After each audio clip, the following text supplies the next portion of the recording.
नमस्कार दोस्तों।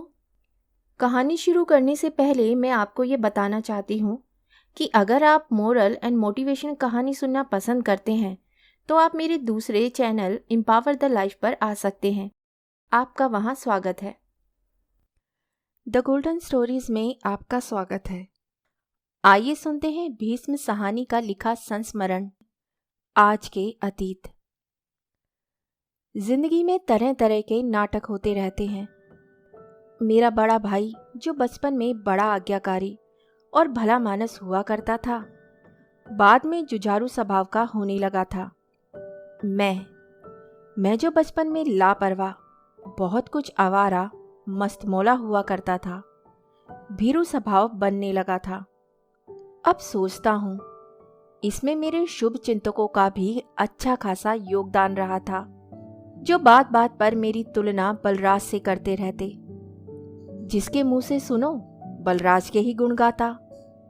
मंत्री जी के बड़े बेटे और छोटे बेटे में उतना ही अंतर है जितना नॉर्थ पोल और साउथ पोल में है।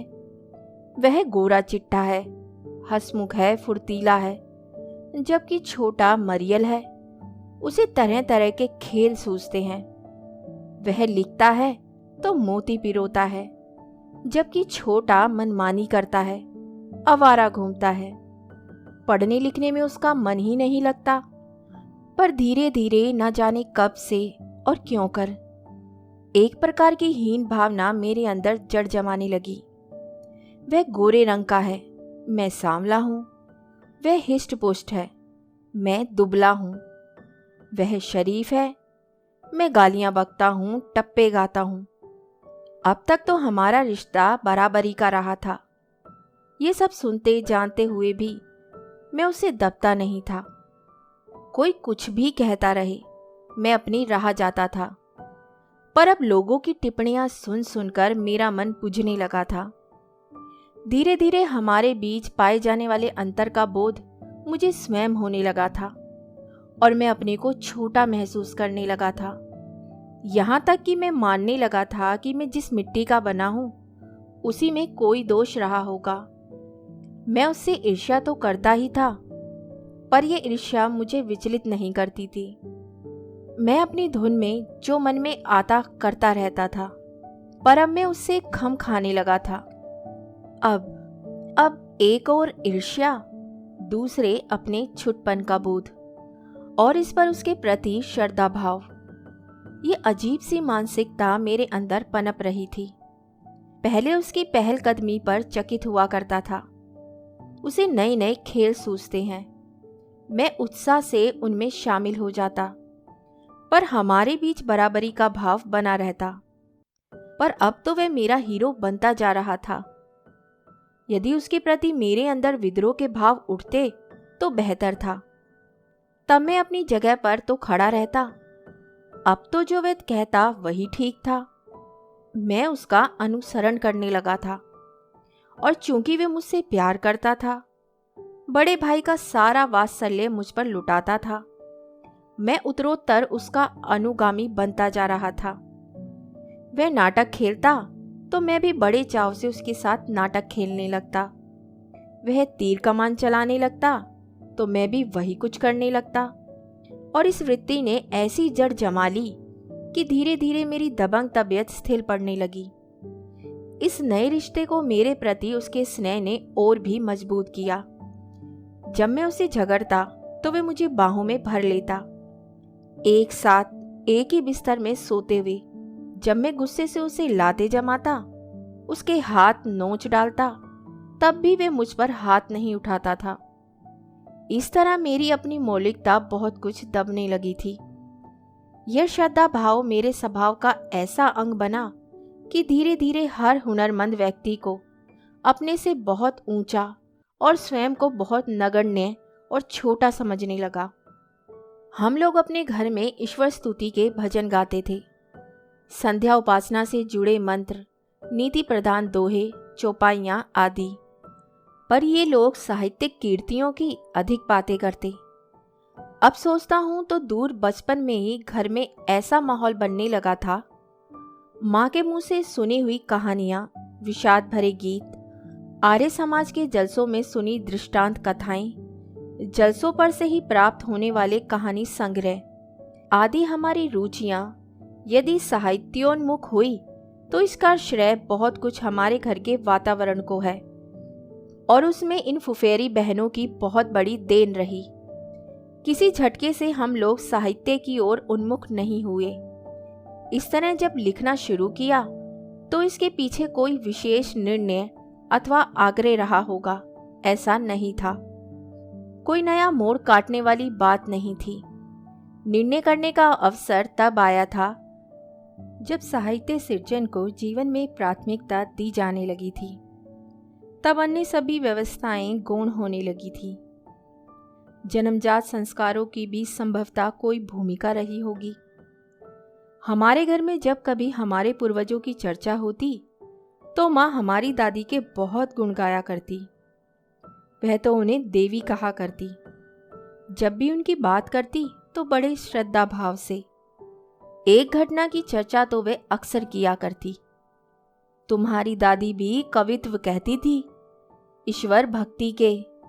बड़ी नेम धर्म वाली स्त्री थी, पूजा पाठ करने वाली देवी थी देवी। और माँ सुनाती, तुम्हारे पिताजी का छोटा भाई भरी जवानी में चल बसा था। न जाने उसे क्या रोग हुआ, देखते देखते चला गया। तुम्हारी दादी के लिए यह सदमा सहना बड़ा कठिन था, पर वे शांत रहीं। अपने जवान बेटे का सिर अपनी गोद में रखे सारा वक्त जाप करती रही। जात बिरादरी की औरतें टिप्पणियां कसती रहीं, हाय हाय ये कैसी संगदिल माँ है, जवान बेटा चला गया और विलाप तक नहीं करती, रोती तक नहीं। इस दिशा में एक और चौंकाने वाला अनुभव भी हुआ। बरसों बाद जब मैं स्वयं कहानियां लिख लिख कर पत्र पत्रिकाओं को भेजने लगा था और पिताजी मेरे भविष्य के बारे में संकित से हो उठे थे, तो एक दिन अचानक ही कहने लगे, मैंने भी एक बार नॉवल लिखा था। मैं चौंका। यह मेरे लिए सचमुच चौंकाने वाली बात थी। पिताजी तो व्यापारी थे और हम दोनों भाइयों को अपने ही कारोबार में शामिल करना चाहते थे। आपने कभी बताया तो नहीं, मैंने कहा। 10वीं कक्षा की परीक्षा दे चुकने के बाद मैंने वह नॉवल लिखा था। फिर क्या? बात आई गई हो गई। उन्होंने इस लहजे से कहा मानो मूर्खों सी हरकतें छोटी उम्र में हर कोई करता है। इसमें अचरज की क्या बात है? संभव है कहीं ना कहीं साहित्य सृजन में हमारी रुचि किसी हद तक हमें संस्कार रूप में अपने परिवार से मिली हो। और बलराज की साहित्यिक रुचि तो शीघ्र ही कविता में व्यक्त होने लगी थी। गुलदस्ता से क्यों तूने ठुकराकर मुझे फेंका, गो घास पे उगता हूँ, क्या फूल नहीं हूँ। उन्होंने 15-1 वर्ष की अवस्था में ये शेर कहा था और जब भगत सिंह को फांसी दी गई तो बलराज ने पूरी की पूरी कविता अंग्रेजी में भगत सिंह की पुण्य स्मृति में कह डाली थी। हम अपने संस्कार सचेत रूप से ग्रहण नहीं करते। कब कौन सी घटना कहीं गहरे में अपनी छाप छोड़ जाए हम कुछ नहीं जानते। कुछ यादें मरती नहीं हैं, कुछ घटनाओं अनुभवों की यादें तो बरसों बाद भी दिल को मथती रहती हैं, भले घटना अपना महत्व खो चुकी हो और उसका डंक कब का टूट चुका हो। ऐसी ही एक याद मेरे हॉकी संबंधी अनुभवों से जुड़ी है। कॉलेज में दाखिले के दूसरे साल में कॉलेज की हॉकी टीम में ले लिया गया था और उस दिन मुझे यूनिवर्सिटी टूर्नामेंट का पहला मैच लॉ कॉलेज के विरुद्ध खेलने जाना था। मेरा दिल बल्लियों उछल रहा था। आखिर मेरे दिल की साथ पूरी हुई थी। अब भी उस घटना को याद करता हूँ तो दिल को झटका सा लगता है। ऐन जब टीम मैदान में उतर रही थी और मैं मैदान की ओर बढ़ रहा था तो कप्तान ने मुझे ना बुलाकर मेरी जगह एक अन्य खिलाड़ी अताउल्ला नून को बुला लिया। मैं भौचक्का सा देखता रह गया था। खेल शुरू हो गया। मैं ग्राउंड के बाहर खेल की पोशाक पहने, हाथ में स्टिक उठाए, हैरान सा खड़ा का खड़ा रह गया। फिर मेरे अंदर ज्वार सा उठा और मैं वहां से लौट पड़ा। साइकिल उठाई और घर की ओर चल पड़ा। मैं थोड़ी ही दूर गया था जब उसकी ओर से कॉलेज की टीम का एक पुराना खिलाड़ी प्रेम साइकिल पर आता नजर आया। वह मैच देखने जा रहा था। मुझे लौटता देखकर वह हैरान रह गया। क्यों? क्या मैच नहीं हो रहा है? लौट क्यों रहे हो? मैंने केवल सिर हिला दिया। वह आगे निकल गया। मैं बेहद अपमानित महसूस कर रहा था और रोता हुआ घर पहुंचा। घर लौटते ही मैंने हॉकी स्टिक को कोने में रखा और मन ही मन गांठ बांध ली कि अब हॉकी के मैदान का मुंह नहीं देखूंगा, हॉकी स्टिक को हाथ नहीं लगाऊंगा। 2 बरस तक बेहद चाव से और सब कुछ भूलकर खेलते रहने के बाद मैंने सहसा ही हॉकी के मैदान की ओर पीठ मोड़ ली और अपने साथी खिलाड़ियों से भी मिलना छोड़ दिया। कुछ दिन बाद कॉलेज टीम का कप्तान चिरंजीव मिला। तुम चले क्यों आए? उसने बेतकल्लुफी से पूछा। मैंने कोई उत्तर नहीं दिया। वह कहने लगा, उस दिन हमने अतानून को खेलने का मौका दिया। यह कॉलेज में उसका आखिरी साल है, इसलिए उसे कॉलेज कलर मिल जाएगा। पर मैं अंदर ही अंदर इतना कूद रहा था कि मैंने मुंह फेर लिया। कोई उत्तर नहीं दिया। उसे इतना भी नहीं कहा कि अगर यह बात थी तो तुमने मुझे बताया क्यों नहीं। दिन बीतने लगे। मैंने हॉकी खेलना छोड़ दिया। अब उस घटना की याद करते हुए मुझे पछतावा होता है। मैंने झूठे दम के कारण हॉकी खेलना छोड़ दिया था। जिसे मैं आत्मसम्मान समझ रहा था वह झूठा दम ही था और बड़ा बचकाना निर्णय था। और मेरे इस व्यवहार के पीछे एक और कारण भी रहा था। मैं अपने भाई के पद चिन्हों पर चल रहा था। कुछ ही समय पहले बलराज ने अपने बोट क्लब से इस्तीफा दे दिया था और वह कॉलेज की बोट क्लब का सेक्रेटरी था।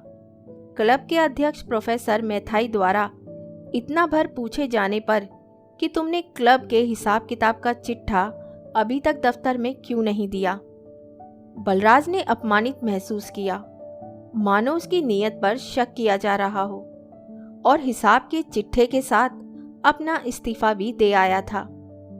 मैंने जो हॉकी खेलना छोड़ दिया तो वह बहुत कुछ बलराज की देखा देखी ही था, दंभ में आकर। आज याद करने पर मुझे अपनी नासमझी पर गुस्सा आता है। कप्तान द्वारा ये बता दिए जाने पर कि ऐसा क्यों हुआ, मुझे अपना गुस्सा भूल जाना चाहिए था और हंसते खेलते हॉकी ग्राउंड पर लौट जाना चाहिए था। हॉकी खेलने में मुझे अपार आनंद मिलता था और कॉलेज टीम का सदस्य होना मेरे लिए बहुत बड़ी उपलब्धि थी। मुझे कॉलेज कलर मिलता, मेरा आत्मविश्वास बल्लियों ऊपर उठता। कॉलेज टीम के खिलाड़ी तो छाती तानकर कॉलेज के गलियारों में घूमते थे। यह किस्सा यहाँ खत्म नहीं होता। जब अगले साल मैं एमए का छात्र था तो हॉकी टीम का नया कप्तान खन्ना मुझसे आग्रह करने लगा कि मैं हॉकी टीम में लौट आऊं और मुझे टीम का सेक्रेटरी बनाया जाएगा, पर मैं नहीं माना। हॉकी से नाता तोड़ना मेरे लिए पत्थर की लकीर बन चुका था। वह भी मेरे रवैये पर हैरान हुआ पर चुप हो गया। यदि कॉलेज छोड़ने के बाद मुझे पछतावा ना होने लगता तो मैं अपने को वंचित महसूस नहीं करने लगता, तो ये मामूली सी घटना बनकर रह जाती। पर यह घटना तो बरसों तक दिल को कचोटती रही। आज भी कभी कभी मैं नींद में अपने को सपने में हॉकी खेलते देखता हूँ। इतना बढ़िया खेलता हूँ कि सपने में स्वयं ही अश अश कर उठता हूँ। ऐसे दाव खेलता हूँ कि ध्यानचंद क्या खेलता रहा होगा। उन्हीं दिनों एक और घटना भी घटी और वह भी दिल पर गहरी खरोच छोड़ गई। उस वर्ष मैं हॉस्टल छोड़कर अपने बहनोई श्री चंद्रगुप्त विद्यालंकार के साथ ब्रेडला हॉल के निकट अपने घर पर रहने लगा था। हॉस्टल छोड़ते ही मैं जैसे किसी दूसरे शहर में पहुंच गया था। चंद्रगुप्त जी हिंदी के सुपरिचित लेखक थे। लाहौर में उन दिनों अपना प्रकाशन गृह चला रहे थे। जहां कॉलेज का माहौल अंग्रेजियत का था, वहां चंद्रगुप्त जी के घर में हिंदी साहित्य की चर्चा रहती। गाहे बगाहे लेखकों का आना जाना भी होता। वात सायायन जी से पहली बार वहीं पर मिलने का मौका मिला, देवेंद्र सत्यार्थी से भी। उन्हीं दिनों उपेंद्र नाथ अश्क को भी साइकिल पर बैठे सड़कों पर जाते देखा करता। लगभग हर शाम चंद्रगुप्त जी के साथ माल रोड पर लंबी सैर को जाता। चंद्रगुप्त जी हिंदी साहित्य की चर्चा करते, जो मेरे लिए अभी दूर पार का विषय था। भले ही मेरी एक कहानी और एक कविताएं कॉलेज की पत्रिका रावी में छप चुकी थी। एक दिन चंद्रगुप्त जी ने बताया कि मुंशी प्रेमचंद कुछ दिन के लिए लाहौर आ रहे हैं और हमारे ही निवास स्थान पर रहेंगे। यह बात बहुत बड़ी सूचना थी, पर मुझ पर उसका ज़्यादा असर नहीं हुआ। प्रेमचंद की विशिष्टता से तो मैं अनभिज्ञ नहीं था, पर जाड़ों की छुट्टियों में मैं घर जाने के लिए एक एक दिन गिन रहा था। इसमें भी संदेह नहीं कि उन दिनों मेरे मस्तिष्क पर अंग्रेजी साहित्य हावी था और मैंने उस अवसर के महत्व को गौण समझा। चंद्रगुप्त जी ने बहुत समझाया कि ऐसा अवसर बहुत कम मिल पाता है। तुम मेरे साथ रहोगे तो हम दोनों मिलकर उनकी देखभाल भी कर सकेंगे। पर मैं नहीं माना और ये कहकर कि भविष्य में भी ऐसा अवसर मिल सकता है, मैं रावलपिंडी के लिए रवाना हो गया। प्रेमचंद आए, उसी घर में 5 दिन तक ठहरे और जब मैं छुट्टियों के बाद लाहौर लौटा तो वह जा चुके थे। तब भी मुझे कोई विशेष खेद नहीं हुआ। खेद तब हुआ जब कुछ ही महीने बाद पता चला कि प्रेमचंद संसार में नहीं रहे। और भी गहरा दुख तब हुआ जब एक लंबे सफर में गोदान पड़ता रहा और पुस्तक समाप्त हो जाने पर अभिभूत सा बैठा रह गया। तब इस बात का और भी शिद्दत से एहसास हुआ कि मैं कितना अभागा हूँ जो उस सुनहरे अवसर को खो बैठा। कभी कभी सोचता हूँ कि जिंदगी में मैंने अपनी इच्छाओं से विवश होकर कोई भी दो टूक फैसला नहीं किया। मैं स्थितियों के अनुरूप अपने को ढालता रहा हूँ। अंदर से उठने वाले आवेग और आग्रह तो थे, पर मैं उन्हें दबाता भी रहता था। मैंने किसी आवेग को जुनून का रूप लेने नहीं दिया। मैं कभी भी यह कहने की स्थिति में नहीं था कि जिंदगी में यही एक रास्ता है, इसी पर चलूंगा। कभी कभी सोचता हूँ, यदि साहित्य सृजन जीवन की सच्चाई की खोज है तो जीवन के अनुभव इस खोज में सहायक ही होते होंगे। इस तरह जीवन के अनुभवों को गौण तो नहीं माना जा सकता। इस अनुभवों से दृष्टि भी मिलती है, सूझ भी बढ़ती है, लेखक के संवेदन को भी प्रभावित कर पाते होंगे। मैं इस तरह की युक्तियां देकर अपना ढाढ़स बंधाता रहता था। धन्यवाद। तो अभी आप सुन रहे थे भीष्म साहनी का लिखा संस्मरण, आज के अतीत। उम्मीद करती हूँ आपको पसंद आया होगा और इसी के साथ आपसे विदा लेती हूँ और बहुत जल्द मिलती हूँ एक नई कहानी के साथ। तब तक के लिए अलविदा।